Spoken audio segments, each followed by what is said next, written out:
everyone, welcome to another video. In this one I'm going to be talking about my top 10 tips that I really used as an IB student and that I want to share with all of you who are currently in the program. It's a tough program, so you're going to need all the support and tips you can get. I hope this video helps you, and let's get into it. So my first tip is to learn the IB objectives and command terms for each subject. Because IB is like a global program, they have to standardize the program across numerous different countries and cultures. So here we have the objectives for 1.6 cell division, the skills, the applications, and the understandings. These are the things you actually need to know.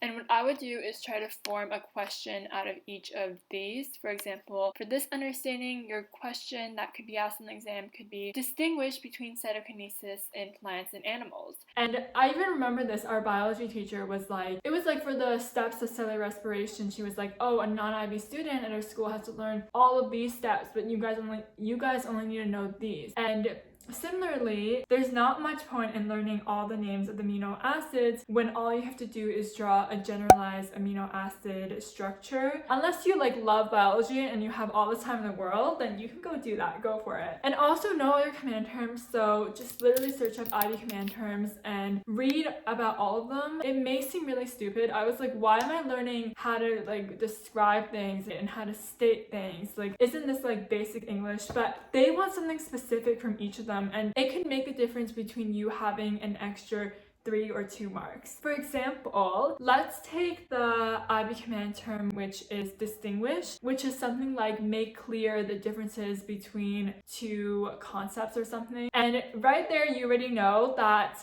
the things you have to pay attention to is, okay, this command term is only asking me for the differences, not the similarities. And also it's asking me to make clear. So make clear basically means you have to put a word or something to make it clear, such as X is like this, whereas Y is like this. So that term in between makes it really clear. If I hadn't read the definition for that command term, then I might have stated the similarities too, and I'm pretty sure you aren't supposed to do that. So the next tip I have, which is kind of universal for any program, but it's to be organized, set an organizational system. You're going to have a lot of loose papers and notes from all of your different subjects, so it's really important to be able to keep track of them all. You're gonna need all of these for revision later on. Whether this is making sure to use divisors or making sure to have extra folders. For French, our teacher actually made us do divisors. So one was task, the other one was reading, oral, listening, it was divided like that. Also, ideally having a binder and a folder for each subject. So this is my HL English binder and then the folder that I brought along with it. Basically, I was really only bringing this to school. It had the current day notes and also the prior week's notes worksheets in here, and then this would have everything else from the prior months. Basically, I was only bringing this to school and then continuously transferring stuff from here into here, and it made things so much lighter and easier. Okay, so the next tip I've had is to build a positive relationship with your teachers. This is obviously true for any program, but especially for IB because it's a 2-year-long program and you'll probably have the same teacher for the whole 2 years for each subject. I had the same French teacher, same biology teacher, same math teacher. This is why it's so important to get to know them well. They are your advisor. They're going to help you for exams and also to edit your first draft of your IAs. How do you build that good relationship? You need to participate in class, ask a ton of questions after class, go to any study extra help sessions they offer, and chit chat when you get there early in the morning. Say good morning, say goodbye, always arrive on time, and also just to join any clubs that they're the advisor of. This way you can ensure that you're on good terms with them. The next is to get in the right mindset and surround yourself with the right people. And this is so important because you have to get in that positive mindset and have friends who are encouraging you, who are willing to help you, because IB is tough and you're in the middle. You're going to be like, I want to quit. I hate this. Is so hard. Why did I sign up for this? Because trust me, those thoughts came up to my head so many times, and halfway through I actually thought I was going to quit. But it was having such a good support system and putting myself in the mindset where I was like, I can do this, I'm going to get rewarded in the end, that really helped me kind of push through. Don't be discouraged if your marks aren't what you expect them in the beginning. There were numerous times when I got 5s and I was like, that is not what I want. Like, I was very disappointed, but you have time to prove your mark. It's not the end of the world. It's the final exam that does count, and as well as the final IA. So if you get a 5 on a project or assignment, just take that as a learning opportunity and use it as motivation to get better. One of the things that my English teacher said that really resonated with me was everything passes. And I was like, that is so true. Like, whenever you're struggling, whenever you're having a bad moment, that's not going to last forever. So it's like the difficult moments I'm facing in IB are not lasting forever, and I just have to push through.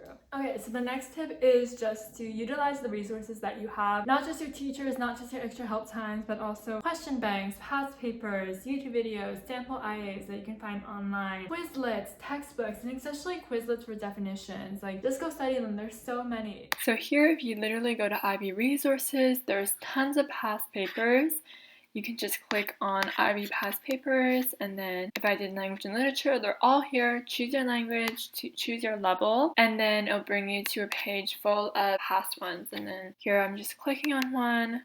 And then you can study these, do practice, after, of course, look at the scheme and compare it with the answer you wrote. So I also have searched up IB extended essays samples. I use this so much to look at previous people's extended essays for mine. So like for history, for example, I looked at their student work, what they wrote to kind of get inspiration, and I also looked at what the marks the examiner gave them. And also their individual reflection, because I was like, what do I write? So I use that for inspiration. You can also search up IB chemistry examples. Click on their official website and you have tons of examples with all the different types of experiments as well. You can also use this for inspiration or just to open it to see the general formatting that it should be. So for example, for this one, you can see how there's a research question, an introduction, a prediction, hypothesis, method, and that can be what you can use to structure yours as well.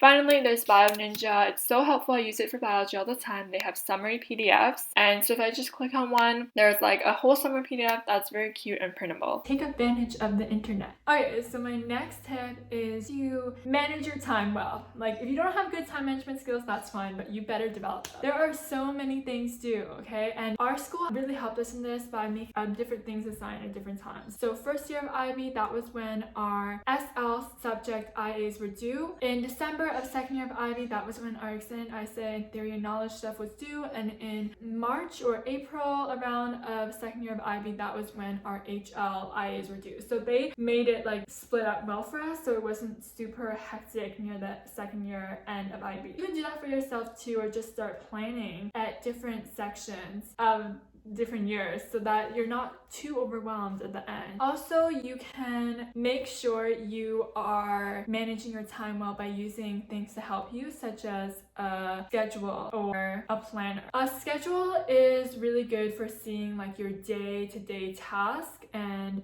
what I did was actually make like a Google spreadsheet and have what I should be completing kind of like hour by hour, day by day. Something that's really good for time management is creating those mini deadlines for yourself, or mini task deadlines ahead of the actual deadline for the big overall project. For example, your project is due Friday and you're setting a little bit of that for every day. Monday, you are planning. Tuesday, you're filming. Wednesday, you're editing. Thursday, you're editing. You know, kind of like that. So breaking it down to small parts. I find that a planner is really good for having all your dates, your due dates down, and helping with long-term planning and knowing what you need to prioritize. This was in my planner where I put all the due dates for June, and that really helped me to see like a rough outline of my week. And I got this one from Indigo. It's so nice and it was on sale. And also there's 2 apps that I can recommend. So it's iProcrastinate, which helps you to keep track of your deadlines, and there's also Self-Control, which blocks out certain sites when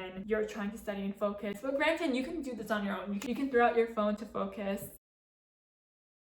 Okay, so the next tip is to take every test seriously. Make sure you are seriously taking all the unit topic tests very seriously, because each of them is a learning opportunity to see what your strengths are, what your weaknesses are, what types of questions can be asked, and also just to put yourself in a test environment and see if you can work under pressure, work under time, and kind of to get a feel of how you would approach questions, how you're going to allocate your time. So for economics, what our teacher actually did was every one of our unit tests test was like a mock exam, and I really got like to know some strategies and how to handle those big paper ones and how to be able to write like 2 like essays in 45 minutes. Okay, the final tip I have is to never hesitate to go ask for help. And it seems like very stupid, but I know there are so many people who don't do it because they're afraid of what their teacher's gonna say. They think their question is stupid or whatever else. No, do it. Especially if it's something that will really help you with your stress and your mental health. So for example, if you have a ton of assignments due on the same day, go and ask your teachers and see if you can change one of the due dates. And they really understand what you're going through. You know, they're the ones kind of going along that path with you.